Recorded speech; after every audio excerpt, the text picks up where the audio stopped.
નગરપાલિકામાં આજરોજ પીડબ્લ્યુડી વિભાગમાં હું ગયો હતો ત્યારે પીડબ્લ્યુડી વિભાગના જે અધિકારી છે એ અધિકારી ગેરહાજર હતા, બીજા એન્જિનિયર પણ ગેરહાજર હતા.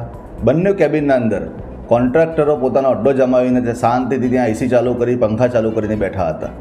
ભરૂચ નગરપાલિકા કહી શકાય કે કરોડ રૂપિયાની જે બજેટના ઉપર ચાલતી નગરપાલિકા છે, ત્યારે મહત્ત્વની ફાઇલો જે છે પીડબ્લ્યુડી વિભાગની એ કેબિનમાં રહે છે.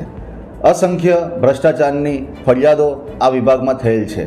આજ રોજ વિપક્ષ દ્વારા અમને રજૂઆત કરવામાં આવી છે કે પૌડી શાખામાં અધિકારીની ગેરહાજરીમાં જે તે કોન્ટ્રાક્ટરો જાતે ફાઇલ ચેક કરી અને તપાસ કરતા હોય તો તે અમારા ધ્યાન પર આવ્યું છે અને જે તે અધિકારી પર અમારે જે કાર્યવાહી કરવાની છે એ પણ કરીશું અને સૂચના પણ આપીશું કે આ રીતે કોઈ કાર્ય કરવામાં ના આવે કે આપની ગેરહાજરીમાં કોઈ ઓફિસ ખોલીને કોઈક ફાઇલો ચેક કરે અને આગળ આ વાતને ધ્યાન પર લઈને આપણી નગરપાલિકાને આપણે આપણી રીતે સ્વતંત્ર રાખીએ.